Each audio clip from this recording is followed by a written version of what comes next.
Parents నోట ఈ మాటలు వింటే పిల్లల హార్ట్ బ్రేక్ అవ్వడం పక్కా. నిజం.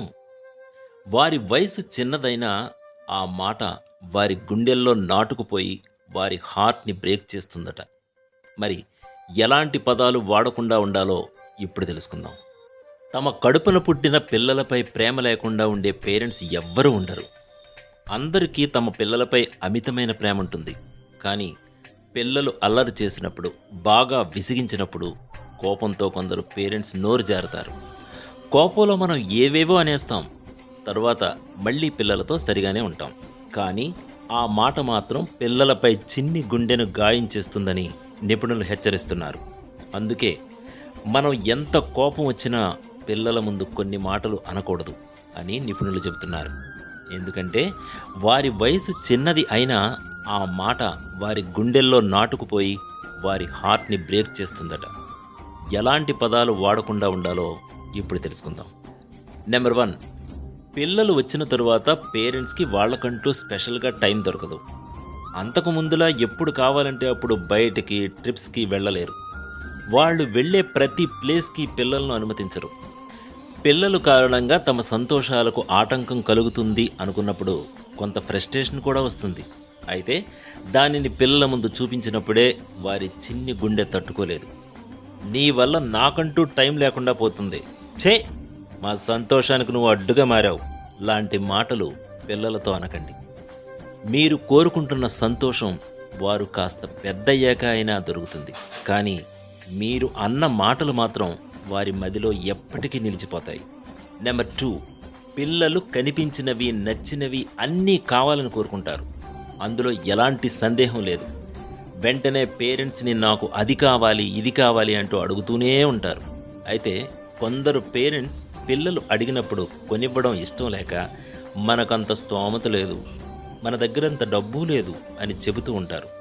వారి ఆర్థిక పరిస్థితి అలా ఉండొచ్చు. కానీ ఆ మాటలు కూడా పిల్లల మనసులో నాటుకుపోతాయి. వారిలో ఫైనాన్షియల్ ఇన్సెక్యూరిటీ పెరిగిపోతుంది. దానికి బదులు ఇప్పుడు కాదు నాన్న, తర్వాత కొందాం, అలాంటి ఖర్చులు చేయకుండా సేవింగ్స్ చేయటం అవసరం లాంటివి చెప్పడం బెటర్. నెంబర్ 3, పెళ్లి తరువాత వెంటనే పిల్లలు కావాలని కోరుకునేవారు కొందరుంటే, కొంతకాలం తర్వాత పిల్లలు కందాం అని ప్లాన్ చేసుకునేవారు మరికొందరు. కొన్నిసార్లు ప్లాన్ రివర్స్ అవుతుంది. వద్దనుకున్న వారికి వెంటనే పిల్లలు పుడుతూ ఉంటారు. అయితే ఈ విషయాన్ని పిల్లల ముందు చెప్పకూడదు. మేము నిన్ను కావాలనుకోలేదు, వద్దనుకున్నా కూడా పుట్టేవ లాంటి మాటలు పొరపాటును కూడా పిల్లల ముందు అనొద్దు.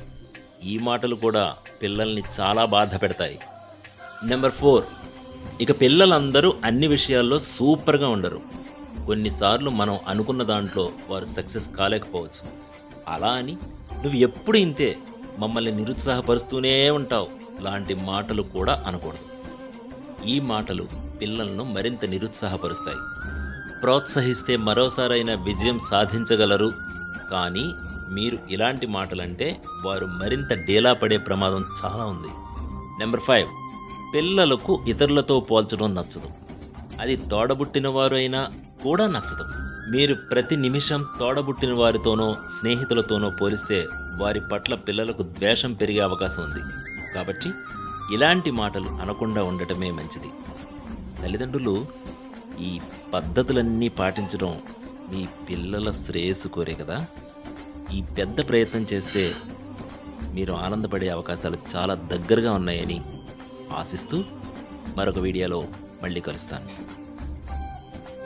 లైక్ చేయండి, కమెంట్ చేయండి, షేర్ చేయండి, సబ్స్క్రైబ్ చేయండి. నమస్తే.